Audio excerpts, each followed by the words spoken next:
Good morning, Manila! Isang masigla at mapagpalang Lunes na umaga po sa ating lahat.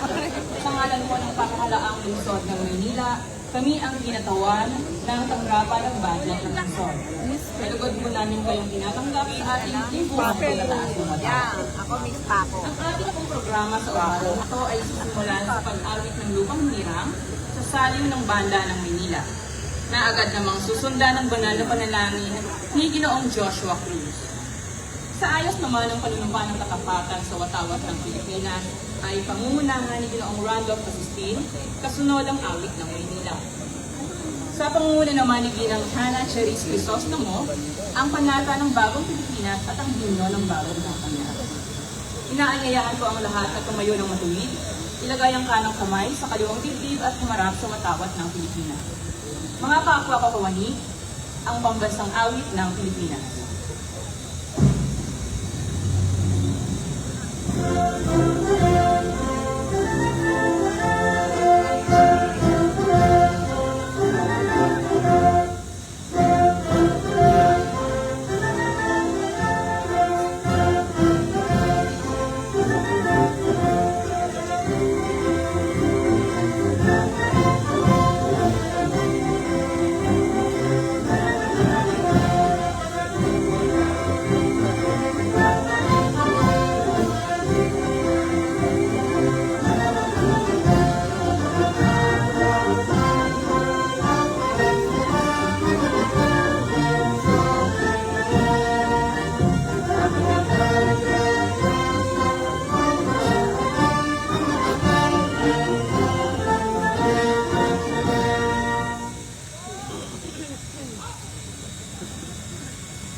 Tayo po ay manalangin. Panginoon, sa pagsisimula ng araw na ito, kami ay lumalapit sa iyo upang magpasalamat sa buhay, kalusugan, at sa panibagong pagkakataon na pinagkaloob mo sa amin. Hinihingi namin ang iyong gabay at karunungan para sa aming mga pinuno at kapwa Pilipino. Naway patuloy mo kaming bigyan ng lakas upang gampanan ang aming mga sinumpaang tungkulin at ang paglingkuran ang aming mga mamamayan ng lungsod ng Maynila ng may katapatan at malasakit sa bayan. Pagkaloob mo po sa amin ang kapayapaan, pagkakaisa at pagunlad. Gabayan mo po ang aming mga gawain ngayong linggo upang maging kapaki-pakinabang kami sa aming kapwa at sa lipunan. Lahat ng ito ay aming itinadalangin sa matamis na pangalan ng buong may kapal.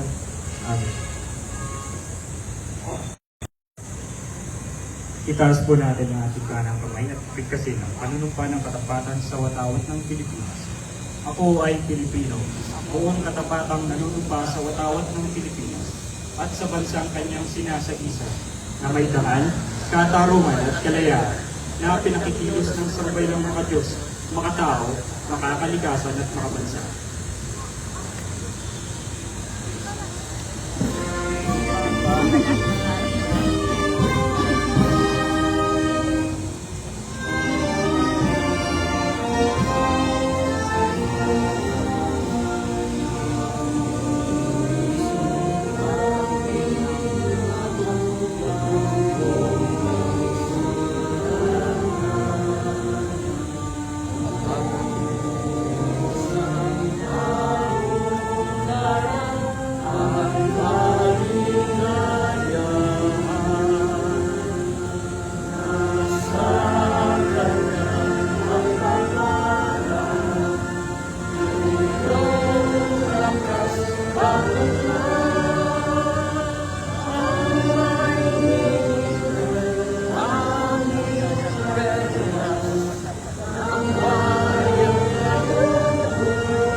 Muli po natin itaas ang ating kanang kamay para sa banatang sa bagong Pilipinas.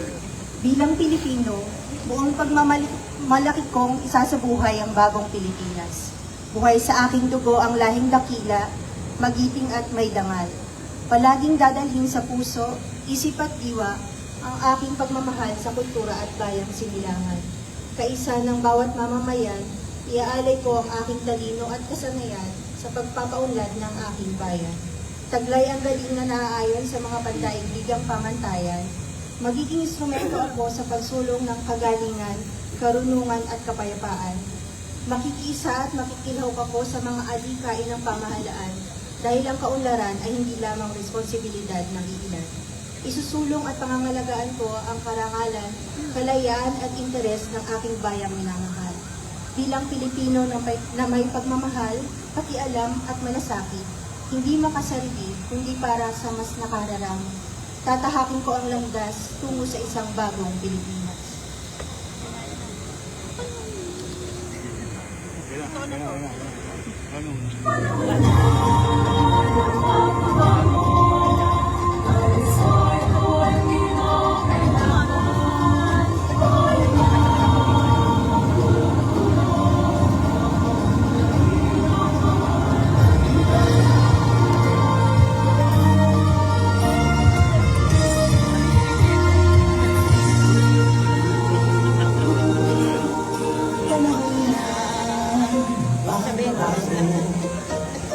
Sa ito ay kinakailangan tayo na umutulong sa ibang mahal nating bayan.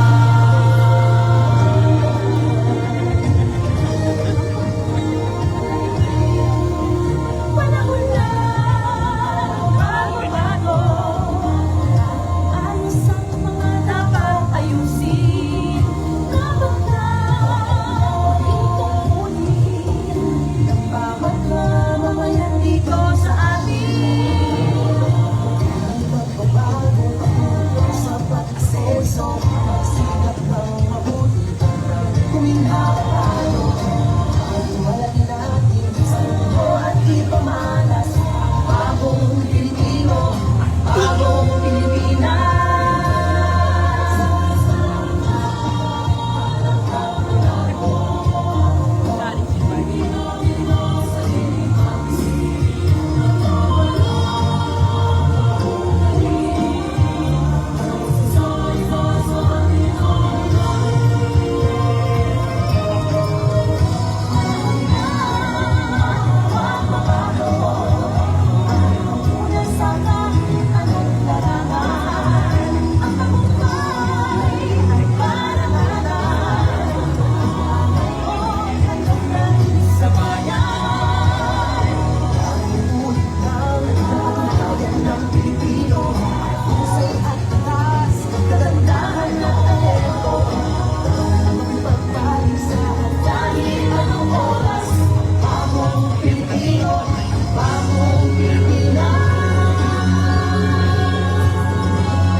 Sa pagkakataon pong ito, atin namang tunghayan at pakinggan ang maikling mensahe ng ating nanunuparang pinuno, City Budget Officer, Kagalang-Galang, Georgette B. Aquino.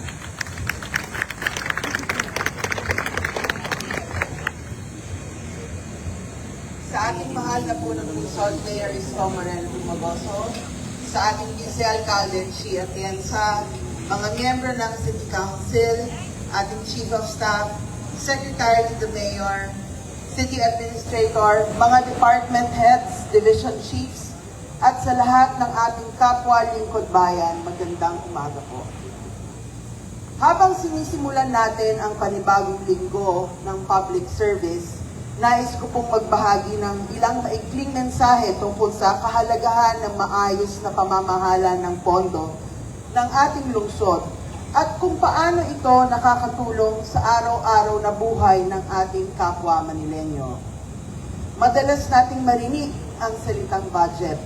Pero sa totoo lang, ang budget ay hindi lamang tungkol sa mga numero at dokumento. Ang bawat pisong nakalagay sa ating budget ay may katumbas na serbisyo para sa ating mga mamamayan.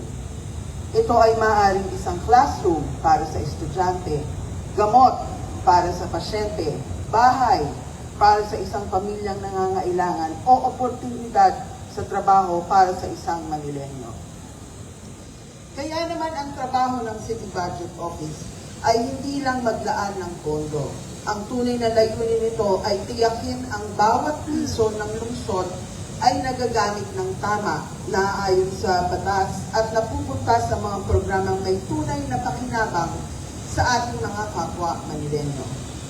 Matagumpay nating naitawid ang taong 2025 sa kabila ng iba't ibang hamon sa pananalapi. Ngayon naman ay patuloy nating ipinapatupad ang 2026 budget habang sinisimulan na natin ang paghahanda para sa susunod na taon, 2027. Sa lahat ng prosesong ito, malinaw ang direksyong ibinibigay ng ating punong lungsod. Nakatuon tayo sa pagtugon sa minimum basic needs ng ating mga kababayan, housing, health, education, and employment. Dahil sa huli, ito naman talaga ang pinakamahalaga. Kapag may maayos na tirahan ang pamilya, may access sa healthcare, may pagkakataong makapag-aral ang mga anak, at may disenteng hanap buhay, mas nagiging matatag at maunlad ang ating lungsod. Kasabay nito, patuloy din natin pinapalakas ang ating mga infrastruktura, social services at disaster preparedness program upang maging handa ang Maynila sa anumang hamon ng panahon. Alam naman natin na hindi madali ang kasalukuyang fiscal situation ng ating lungsod at ng maraming lokal na pamahalaan. Habang dumarami ang pangangailangan ng ating mga mamamayan, kailangan din natin tiyakin na sapat at maayos ang paggamit ng ating mga resources. Ngunit sa ilalim ng pamumuno ni Mayor Isko, ang mga hamong ito ay hindi nagiging dahilan para mabawasan ang serbisyo. Sa halip, nagsisilbi itong hamon para maging mas maingat, mas responsable at mas mahusay sa paggamit ng pondo ng lungsod. At habang tinitiyak natin may sapat na pondo para sa mga programa at proyekto ng lungsod, hindi rin nakakalimutan ng ating mahal na mayor ang kapakanan ng ating mga empleyado. Patuloy natin pinoprotektahan ng sahod, mga benepisyo at iba pang karapatan ng ating mga kawani sapagkat naniniwala tayo na ang isang mahusay na serbisyo publiko ay nagsisimula sa mga empleyadong may seguridad at motivation sa kanilang trabaho. Madalas po namin sabihin na ang pondo ng gobyerno ay hindi parang credit card na maaaring gastusin muna bago isipin kung saan kukunin ang pambayad. Mas maihahalin tulad natin ito sa ATM na maaari lamang tayong gumastos kung may laman ang ating ATM. May tamang approval at naaayon sa layunin kung saan ito inilalaan. Ang simpleng prinsipyong ito ang tumutulong upang mapanatiling maayos at matatag ang pananalapi ng ating lungsod. Mga kasama sa serbisyo, ang budgeting ay hindi lang tungkol sa pera. Ito ay tungkol sa pagtitiwala ng taong bayan. Bawat pisong ating pinamamahalaan ay pera ng Manileño at responsibilidad natin siguraduhin na ito ay nagagamit ng tapat, mahusay at may tunay na epekto sa kanilang buhay. Kaya habang sinisimulan natin ang panibagong linggo, patuloy natin isabuhay ang malasakit, integridad, transparency at accountability sa lahat ng ating ginagawa. Sa pamamagitan ng ating pagkakaisa at pagtutulungan, mas marami pa tayong magagawa para sa mga Manileño. Bago po ako magtapos, nais kong ipaabot ang pasasalamat ng City Budget Office sa ating mahal na punong lungsod sa kanyang matatag na pamumuno, malinaw na direksyon at walang sawang pagsisikap upang matugunan ang pangunahing pangangailangan ng ating mga kababayan habang pinananatiling maayos ang kalagayang pinansyal ng lungsod at napapangalagaan ang kapakanan ng ating mga kawani. At ngayon, isang karangalan para sa akin na ipakilala ang ating susunod na tagapagsalita. Isang leader na patuloy na nagbibigay ng inspirasyon at direksyon sa ating lungsod at sa bawat lingkod bayan ng Maynila. Ating bigyan ng isang masigap palakpakan ang ating mahal na punong lungsod ng Maynila, ang kagalang-galang Mayor Isko Moreno Dumago.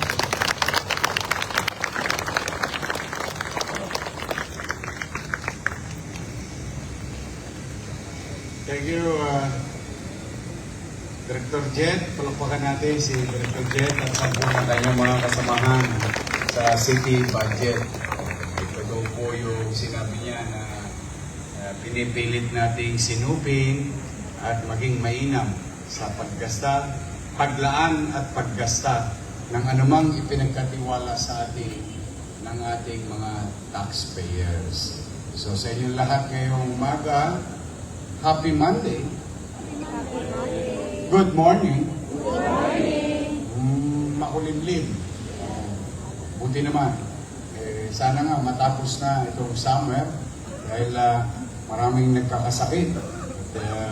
Base sa mga report sa atin ng Manila Health Department, lalo na yung aking mga minamahal na lolo't lola, yung mga senior citizen natin. At bago magkagulan, at bago umulan, ngayong umagang ito ay nais ko lamang batiin ang lahat ng nasa 7 ospital at mga health center at member ng BHW, BNS at ng Manila Health Department. Mukhang balita ko sasaya kayo in the coming weeks. Baka naman. Baka naman. Because I don't know if you heard that your City Health Board already approved the release. Sabi nga ni Tom Jones ba o Engelbert? Please release me. I'm happy to excited ako sa inyo itong darating na mga araw at bago maging araw ng Maynila. No? At tinitilig na naman si Grace Padilla. Masaya ako para sa inyo. But gusto ko lang naman na ipagpapuri. Alam nyo, lagi tayo nagpa-flag ceremony. Pero natutuwa ako kasi si General Santiago, wala pang miss sa flag ceremony. Palakpakan naman natin ang ating District Director, General Santiago. Lagi siyang sumasama sa atin at sa ng kanyang mga kapulisyan o Manila Police District. Sa ating mga konsehal na nandito, at sa ating Vice Mayor, mga department head, at bago ko magpatuloy, nais ko muna kayong batiin kasi ngayong linggong ito ay ipagdiriwang natin ang araw ng kalayaan. Marami sa inyo lumaya sa kanyang mga boyfriend at girlfriend. Pero nakasal naman sa kanilang mga naging asawa. But kidding aside, I'd like to remind all of us, including me and Jess. Alala na naman. Layang-laya ka na ba? Gusto mo bang makalawit na? Marami ako ipakikilala, 21 yung available dyan mamaya. But araw ng kalayaan, you know, every year we celebrate it. Maybe dahil lagi na lang natin sineselebrate kung minsan ikinikipit balikat na lang natin ang salitang kalayaan. Alam po ninyo, bilang inyong ama ng Luzon, at ito'y salita ring inaalay ko lalo na sa kabataan ngayon, na ang malayang Pilipinas, malayang bansa, ay may kaakibat na responsibilidad. Isa sa nagbigay ng tinatamasan nating kalayaan ngayon ay nasa Potrico. Ayan. Si Andres Bonifacio. Isa sa maraming mga bayani na nagbuwis ng buhay upang makamit at makamtan natin maranasan natin ang isang malayang bansa.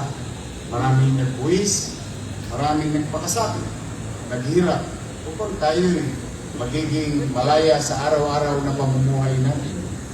Ngunit, bakalaan, nakakaligtaan ninyo na ang kalayaang ibinigay sa atin ng ating mga bayani ay may kaakibat na responsibilidad.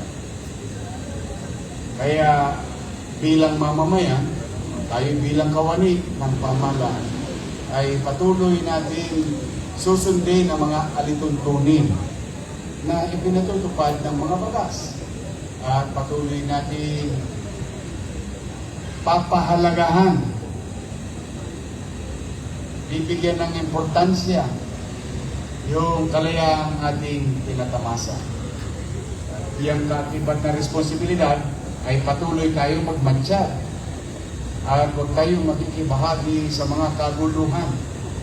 Ay, nawa, no? Itong nangyayari sa ating bansa, yung ating mga leader sa national government, sana minsan isang umaga mag-almusal sila pare-pareho at tumuko sa isang hapagkainan na nag-uusap kung saan sila pwede magkitang interseksyon. Hindi pwedeng dalawang kalye magkatapat at parehong umaandar. Walang tutunguhan ang ating bansa. One way or another, we may agree and disagree to one another. We may believe to one another. But there must be a common ground. And in this case, the common ground is the Filipino people. Why? Because we, Manileños, tayo mga taga-Manila, umaasa rin sa mga gagawin nila sa national government. And I hope by this time, and we pray, help me pray, to give them wisdom, to set aside their, alam mo, siyempre minsan, alam mo yung magjowa, yung magkarelasyon, kahit magkasawa, hindi naman perfecto ang pagsasama.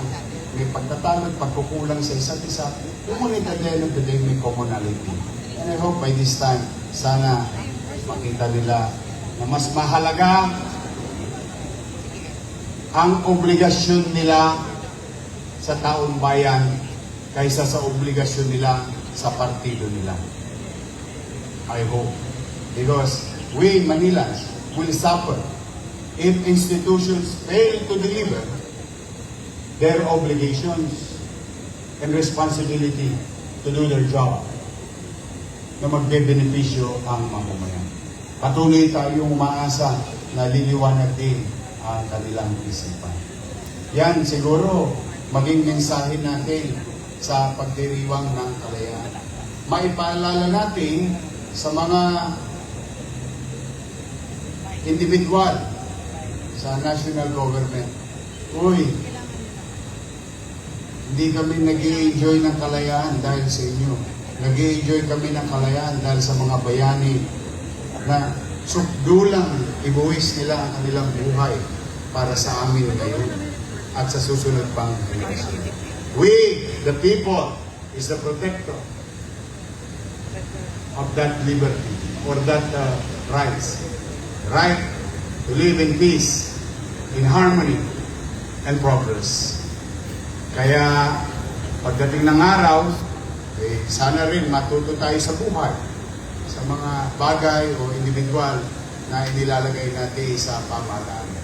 Ito'y mga magagandang pagsubok sa buhay natin na nagaganap sapagkat magtuturo ito ng isang mabuting karanasan sa kalaunan na tayo'y maninimbang kung sino ba talaga ang mga dapat na ilalagay sa pamahalaan.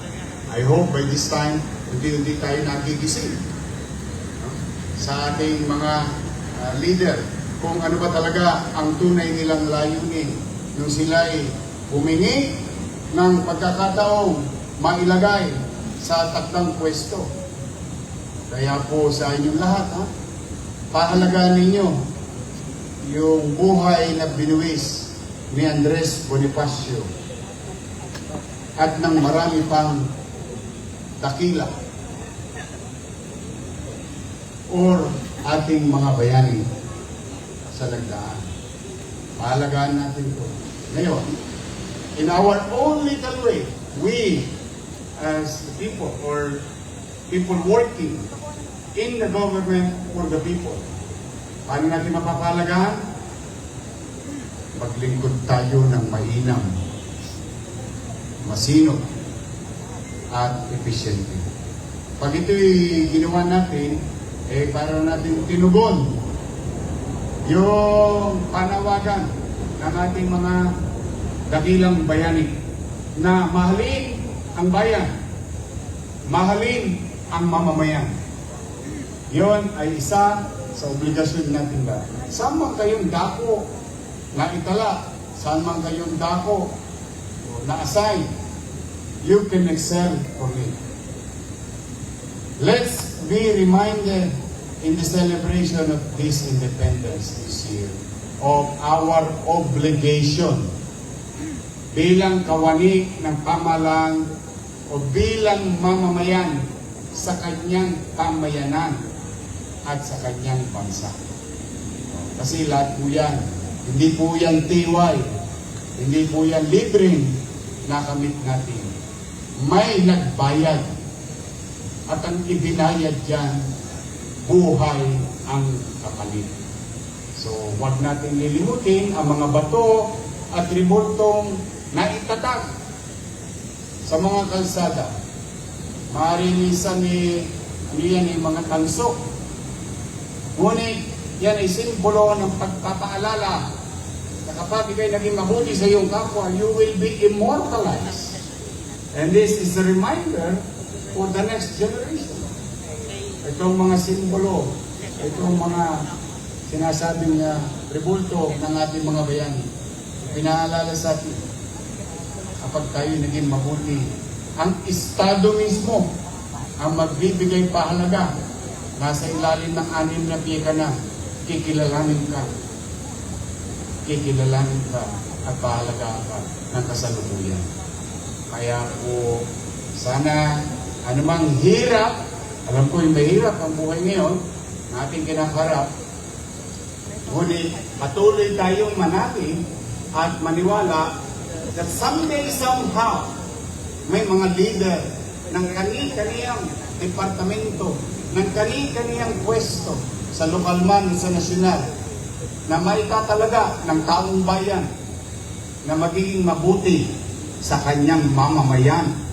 Tutok din ang kanyang sinumpaang tungkulin. Magiging magaling at mabuti, gampanan ang kanyang responsibilidad sa kanyang mamamayan, pamayanan at bansa. Yan, tingin ko, ang maging magandang diwa ng paggunita ng Araw ng Kalayaan ngayong 2026. Now, tayo naman, dito sa Maynila, huwag kayong mag-aalala. Steady lang tayo sa gate. Chill-chill lang tayo. Manonood lang tayo ng karera nila. Nandun lang tayo. Pero habang ginagawa natin yon, habang tayo hindi nakikisali sa mga ang tawag ng mga magulang natin, kiyaw-kiyaw o alita, salita ng iba't ibang partido o grupo, ay tayo ubusin natin ang lakas ng ating pangangatawan. Mga mahikang pag-iisip or thinking beyond, at tutok din natin ang ating tungkuling maluwag sa ating puso na paglingkuran ang mamamayang 2 milyon na Manileño sa lungsod ng Maynila at pati ang mga dumadako dito. Yan ang hamon ko sa inyo. Yan ang dapat natin gawin. At yan ang ating gagawin. Hindi tayo makikisa. Chill-chill lang tayo. Sabi mo nga, 2 joints. Ba't parang naiba? Huwag mo isagad. 2 joints lang. Steady lang tayo sa gate. Paano yun? Gano'n. Pareho lang. Kala ko, iba rin. Paano yung giling? Yung gate din. Yung baliktad. I love you, Diyos. Kapag tagaan ka ng umaga. So, muli ngayong linggo ito, ang dalangin ko sa inyo, maging malusog, laging ligtas. Laging ligtas. Kapag tayo tumutupad sa ating tungkulin, iingatan nyo din ang inyong sarili. Tatandaan ninyo, may naghihintay sa inyo mga alas 6 ng gabi. Pag-uwi, ang inyong mga mahal sa buhay. Kaya, kung wala naman kayong jowa, available pa si Jess. Pwede niya kayong hintayin hanggang alas 7 ng gabi. But before I end, I would like to showcase the beauty of Manila. The beauty and brain of Manila. Because not only that we're going to celebrate Independence Day in June, but we're going to celebrate also ang araw ng Maynila. At isa sa mga aktibidades na binigyan din pansin ng ating Direktor Crystal Bagaching ay muling maibalik ang Miss Manila. Gusto ko ipaalala sa inyo, magsiyasat kayo. Mas nauna ang Miss Manila kaysa sa Binibining Pilipinas.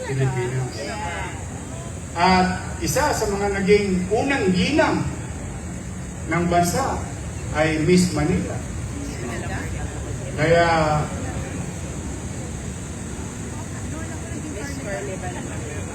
yes. Anyway. Malupit ko pong ipakilala sa inyo ang nagagandahang kandidata ng Miss Manila. Unang-una, Sarina Buenaflor of Algeciras. Bilisan niyo, pabahain tayo ng ulan niyo. Ay, uulan din tayo. Monique Angelica Santos ng Balik-Balik. Ania Lazaro Rabina, Paseco. Manila Mahmoud Ibrahim, Central. Cameron Zoe Cameron, Dagupan Extension. Gia Ordonez, Dapitan. Sharia Janesa Barangay, Espanya. Crisel Sarmiento, Pag-asa Extension. Janela Rain Manuel, Gagalangin.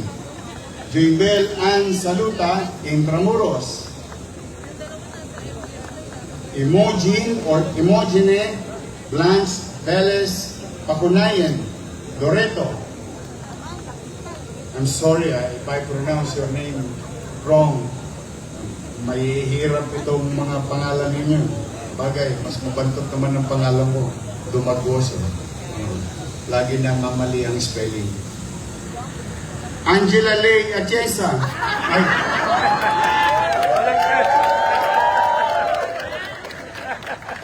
Mali basa ko. Jamea Francois Nicolay Reyes Moraita. Lee Hang Nyo Belio Pablo Campo. Beatriz Santos Pandacan. Shaina Rose Ico Recto. Ina Isabel Garado Singalong. Danica Mojica Santa Ana. Mickey Angela Barcela, Santa Cruz. Lisa Marie Jane Craven, Santa Mesa. Goldie Baroa, Tayuman. Luis Riana Gana, Tondo. Amanda Bagaching.